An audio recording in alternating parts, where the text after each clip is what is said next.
professional here.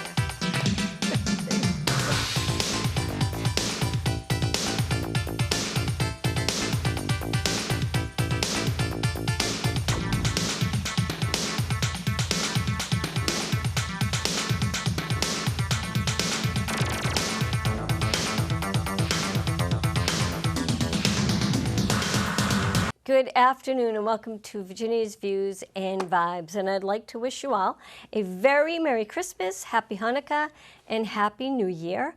Quick shout out to my co-host with K-Fi, Dr. Dominic Amaro. We wish him a speedy recovery and hope he gets well soon. Today, I think I have probably one of the most highly respected state committee men, the youngest state committee man for the Mass GOP, my friend, Nicki Miceli. Welcome to Virginia's Views and Vibes. It's great to be here, Ginny. It is fun. I'm glad you came. Of course. So you are the youngest. First of all, you're a student still. Yep. At Curry College. And what's your major? I'm majoring in communications. Nice. Because as you can see, I hate talking to people. That's right. And you're a junior? Yes, I'm about to go into my spring semester junior year. Nice, nice. So what got you involved? You're a state committee man, and you're the youngest state committee man. What got you involved in politics? Because when I remember you 2 or 3 years ago, no, it was around 2020, and you were big into politics then. Yeah, well, first of all, I'm so sick of hearing about how liberal Gen Z is. And I think last month, or about a month and a half now, we proved how untrue that narrative is. That's right. From young age, not all teachers, I don't want to generalize all teachers, but many of whom shoved their political beliefs and views onto their students, teaching them woke nonsense. And Gen Z had enough. And to be honest with you, we always were conservative. It was a matter of getting us out to vote. And we never saw a need to. That turnout was not there in 2020. It was not there in the midterms. But something special happened this year. Yeah. You have a presidential candidate go on to really reach out to us. You have President Trump go on to Joe Rogan. Yeah. You have him get shot in the face, and the first thing he does is scream, "Fight, fight, fight." You have all these awesome T-shirts and songs and remixes about it, and that just really hit home for us. So, but back to your original question. Yeah. It was just something that I've always been passionate about it from a young age, particularly Donald Trump in the debate in 2015. I just said, "Dad, I like the guy with the funny hair." My dad said, "Nicki, that guy is never going to be president." And sure enough, he was. He shocked the world then, and he shocked the world a month and a half ago. Yeah, he did. And you talked about something very quickly, but it was the attempted assassination. And I think for me, I am a Trump supporter. I worked on the Trump campaign. But I think at that point, when the news anchors reacted to that shooting, it looks like he may have brushed his ear. It looks like it might have been glass that broke. The out and out hatred or absolute coldness of how they reported that event initially, which was just so cold. They never called it an assassination attempt. They just didn't refer to it like that. And I think I saw... Yeah, one of them reported that he allegedly fell. No, he did not fall. Right. He was shot. Yeah, and I think that coldness opened up a lot of people's eyes. Absolutely. And you talk about the Gen Z, and I think that because, and exactly what you said in the schools, in Girl Scouts, in band, in sports, kids that maybe weren't liberal. No, they're not. Were afraid to speak out. Exactly. That's exactly what it was, because they thought they'd be treated differently from whether it be their classmates, whether it be their teachers. People thought that could reflect badly on them. But, you know, when you go into that voting booth Nobody knows who you're checking off. That's right. And that's what you right. have. Everyone has to remember. You don't have to be as outspoken as I do, but please, for the love of God, get out there and vote whenever you can. It doesn't take much time, and you can see how it really makes a difference, as we saw. If it weren't for Gen Z, we'd have Vice President-elect Kamala Harris right now. That's right. What do you, on the election, it was so much fun. It was a blast. But when Trump won for the second time, or the third, however you look at it, what do you think what everyone finally learned? What is a plus that came out of this, I guess? Not so much with the Republicans, but maybe the Democrats. What do you think? Did they learn anything from fielding Biden again, and then they had to ask him to leave, and then Harris as their candidate? And by the way, she was anointed. There was no trying to convention anybody. She was anointed. On Super Tuesday, let the record show I received more votes than Kamala Harris did. We received 8,000 votes for state committee. Kamala Harris received 0. So let the record show that. No, good question. We're going to have to see. We're going to see what the Democrats do differently. Right now, it's been totally disarray right now.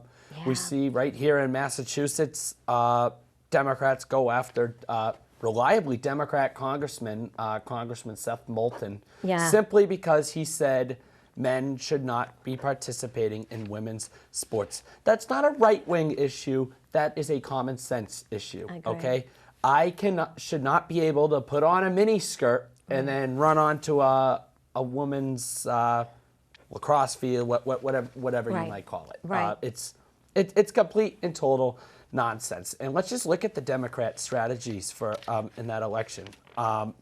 Millions and millions and millions of dollars on celebrity endorsements. I'm going to tell you one thing. I don't care who Taylor Swift, Jennifer Lopez, Lady Gaga, and all these other celebrities. I don't care who they vote for. To be quite frank with you, I don't even listen to their music. That's just not how you're going to reach people. It simply is not. Like I said, the Republicans took a much better strategy. I can assure you, many more viewers tuned into Joe Rogan's podcast as opposed to a rally featuring Jennifer Lopez. Yeah, I agree. I think we've always, as I say children, but my children have become older. You see how they grow. And now this generation, your age and maybe even younger, they want to read everything. They want to see everything. They want to know everything. And they're not stupid. When something doesn't make sense, and you mentioned it, and it's worth talking about because Charlie Baker, NCAA, got up in front of Congress and and talked about why he would not cast a vote to keep men out of women's sports, and he really came across very poorly. I think it was Kennedy, the Senator Kennedy. Has a little bit of Louisiana. Excellent. A little bit. He said to Charlie Baker, "You need to call Amazon and order a backbone," because he said, "Yeah, it's dangerous. Yeah, men shouldn't be in women's sports, but no, we're not doing anything about it." And he just jumped right on him, and I thought that Senator was Kennedy's so cool. Because that was, when I ran, that was a big issue for me.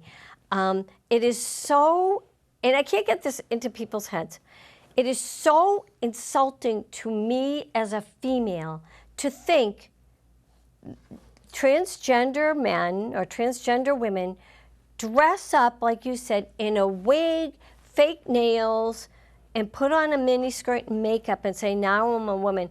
That is not what being a female is about, and we are not that shallow. And to think that they can stand up and say, okay, this is what women are. Now I'm a female because I put on a wig and I think I'm cute now. I think that is the most insulting thing that a man, I'm sorry, that a man can do. And then to have them, you got me on this rage now, this vent about men in women's sports. It's dangerous. It's not safe. It's unfair. They take slots away from look, women. Jenny, if you have a right to be whatever you want to be in this country. You don't have a right to play whatever sport you want. You don't have a right to use whatever bathroom you wish. Yeah. Those are what are assigned at birth. Now, if you want me to call you,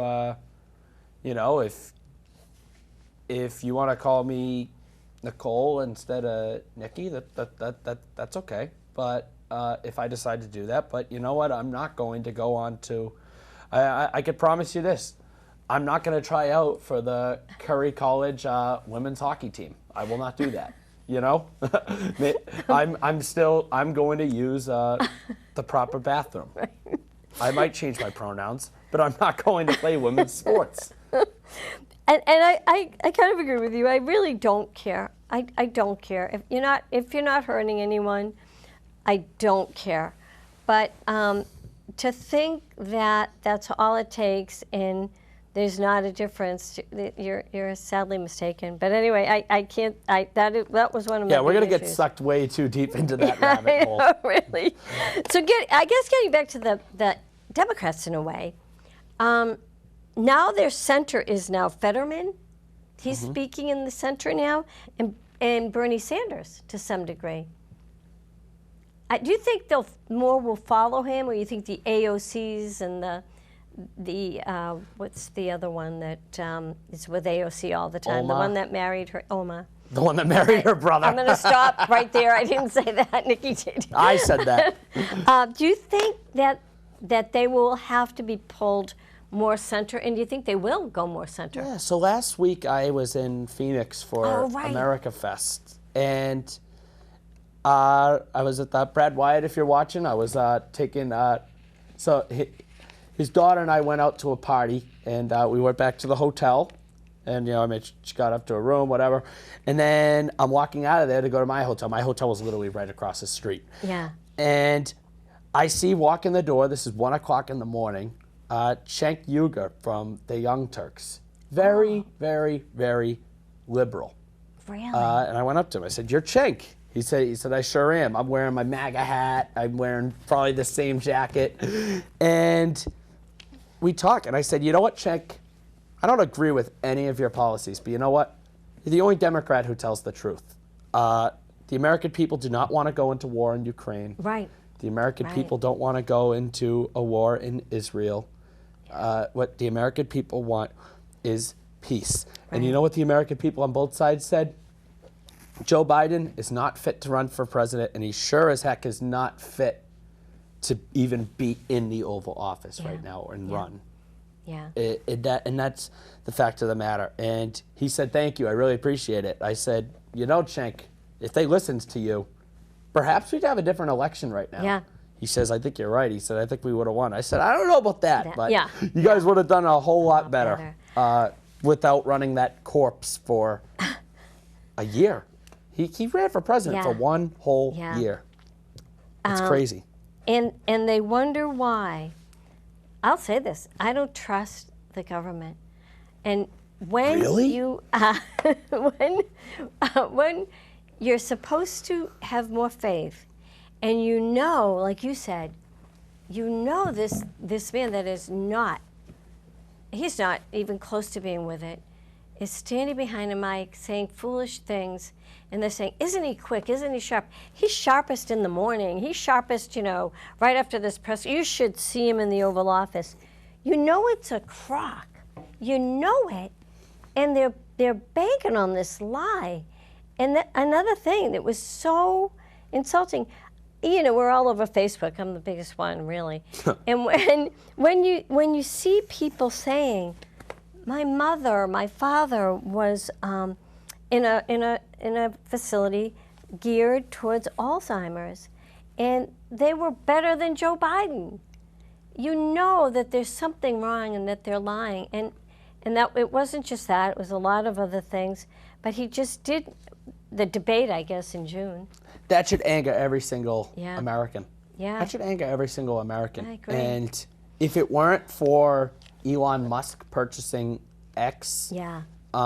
and a slim number of media outlets that told the truth about it, you know, so CNN, MSNBC, ABC, they all lied about President Biden's cognitive decline, Oh, as well absolutely. as his entire administration. The 25th Amendment absolutely should have been invoked. Because Explain it's that. Explain the 25th. So the 25th Some people Amendment. may not know. Sure. So the cabinet can remove a president from office if they pose an immediate threat to the country or they are impaired from doing the duties of commander-in-chief.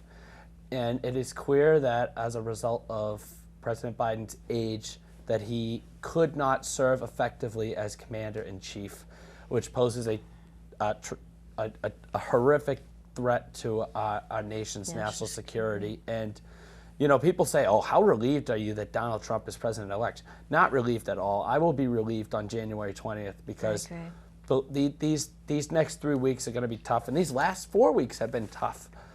He's letting criminals out of jail. He pardoned his own son. He fell asleep in Angola. It's horrific. If you are the leader of another country, could you seriously have any respect for the United States? No. Look, President Obama may have had differences with him, but he could conduct himself in a way that was effective. He was mentally there. He was doing the job. In this case, we don't. Who has been our president for the last 4 years? And also just came out.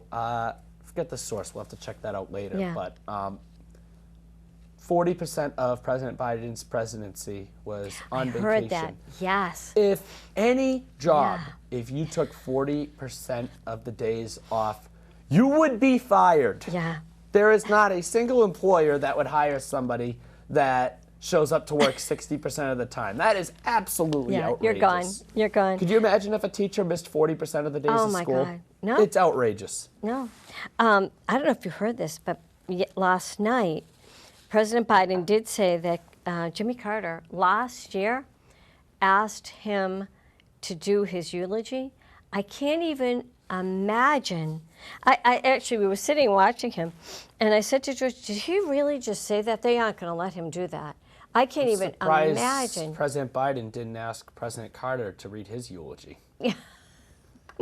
Sorry, I can't say that on here. Well, he's still here, and we appreciate that.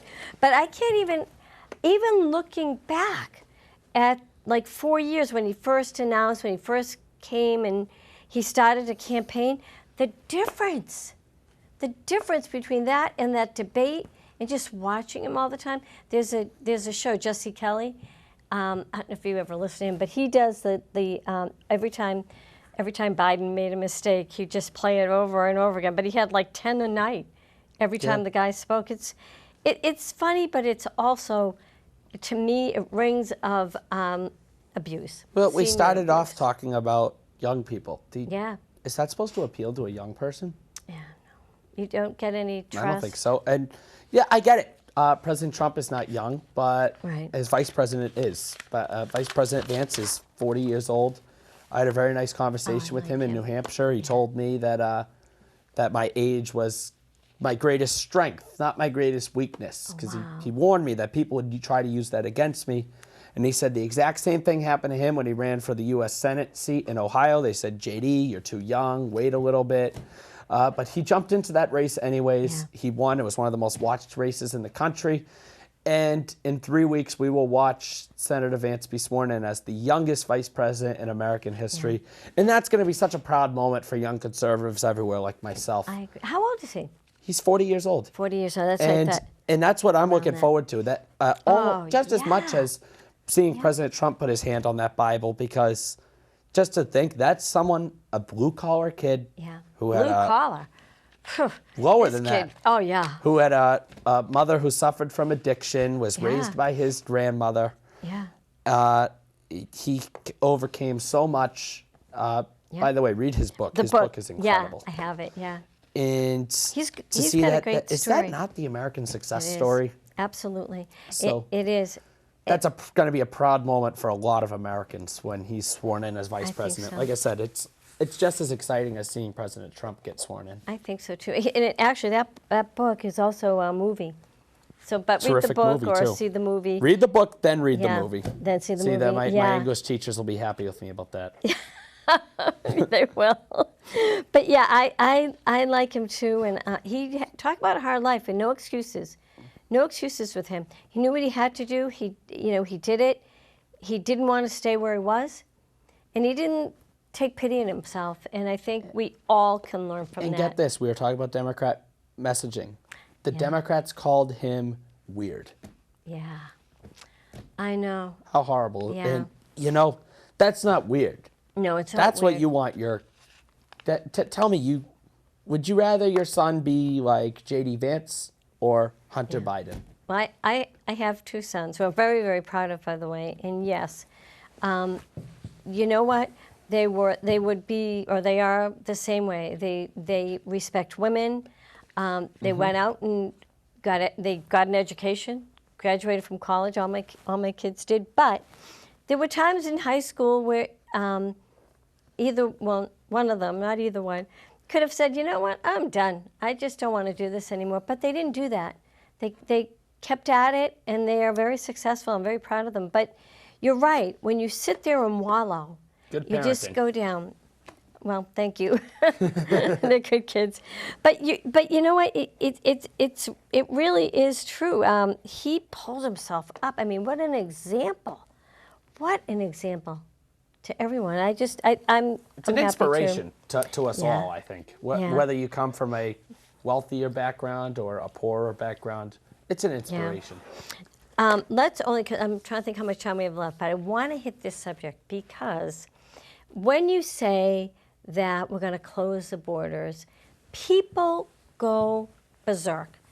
We are going to close the borders but does that mean we're anti-immigrant? Absolutely not. I don't think so either. Absolutely not. We do want them vetted, yes, but we want immigrants here. We want them to come here, become citizens, go to work, raise a family. We invite them to come legally. I want them to love this country just as Yep. much as I do, but Yep. we must have due process. We are a nation of laws first Yep. and foremost. Yeah. That's all I have to say about that issue. It's a common sense issue. And by the way, there were a time where the Democratic Party was not in favor of illegal Right. immigration. We could Bill play Clinton. Bill Clinton Yep. deported more think Joe Biden. illegal immigrants than any other president in history. There was a time where this united both parties, but Yeah. now the Democrats see a voting bloc there. But that's not going to Absolutely. work. Absolutely. We're going to have laws, and we're going to continue to welcome immigrants into this country as long as they do it legally. Legally. And it's funny because people say, I can't believe you're conservative and you want people to come here. Yes, I do, because we need them. In 1950, the average family was 4 or 5 children. 1970, I think, maybe 2 to 3. And as the years go up, the number goes down. 80, 3 kids. 2001, 2 kids. And now I think it's like 1.6. I don't know how they get the 0.6, but 1 child. We are not replenishing the workforce. We need them to come legally. Yeah. Well, first of all, overpopulation is a myth. The United States is not overpopulated. Right. That's a myth. It's not true. We need to encourage people to have families. And in fact, when I was at Turning Point, that was the number one thing they Really? most hit. Okay, get a good job, get married, have kids. It's simple. That's what that's what we need to encourage young men and young women to do, regardless of race or anything like that. That's Yep. what we need to do. Overpopulation is a myth, but like you said, It is. it's in many ways it's harder to raise a family. Say my grandmother and all my aunts and uncles, they grew up in a household of 5 with a single mother, and they were able to make it happen. And we need to bring back that American dream again. Yeah, I agree with you. I think they have daycare, childcare credits, and I honestly would like to see moms or dads that decide to take off a couple of years to stay home with their babies, I think I'd like to see that looked at and explored, because there's nothing better than staying with mom, dad, or nanny. There's nothing better than that. Well, the 1.6 number of the average children is definitely Yeah. alarming. But what I think is even more alarming is that the average age of first-time homeowners has risen to 40. Yes. That is the biggest concern. Mom and Dad, I love you, but I don't want to live in your house for the next 19 years. Right. I think If you're watching, Mom and Dad. yeah, they'll watch. I think when we bought our first house, and that's how I know your dad, by the way. I was my Patrick was too, so we had to be 25 years old. We bought our first house, and I think we paid, and God, Mike will correct me, I think we paid $35,000 for that house on Oak Street. We See, didn't that's stay how much long. people are going to pay for a car today. Yeah, I know, and consider that high. We weren't there long. We stayed 10 months and came back to Newton, where we raised Should've the rest stayed. of our family. Yep, you're a nano. Sorry, a little bit of Natick bias. But yeah, we moved back to Newton. We could be close to my parents and my in-laws, and so it was a lot of fun. My kids had.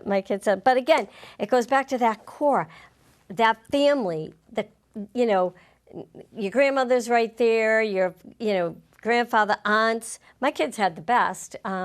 My parents were a mile away, but that's the babysitter. And I think my daughter, honestly, she's got, you've met Lucas, Yep. 2 kids, and I think they've had a babysitter maybe once or twice.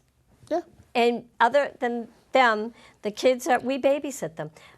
And I hope they look into something like that for the moms that stay home and the dads, to give them 2 years home with their baby, because nothing beats the care you get from the mom and dad and nannies. But anyway. That's probably my most liberal position, too, is I support paid Yeah. leave.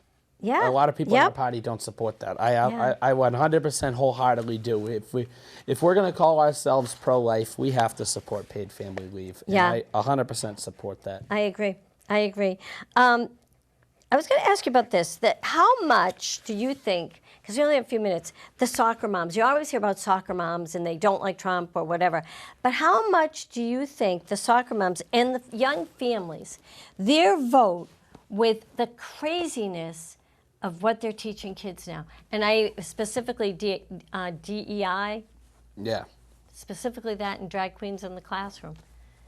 Yeah, well, you want to save your community about $150,000? Fire the head of DEI. Yeah. We don't need it. It's not necessary.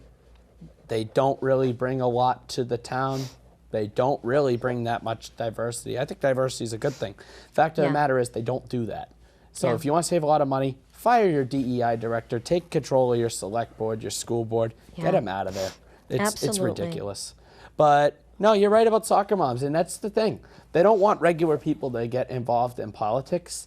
And this year, the Democrats learned how much they can get away with. And yeah. they realized they went too far.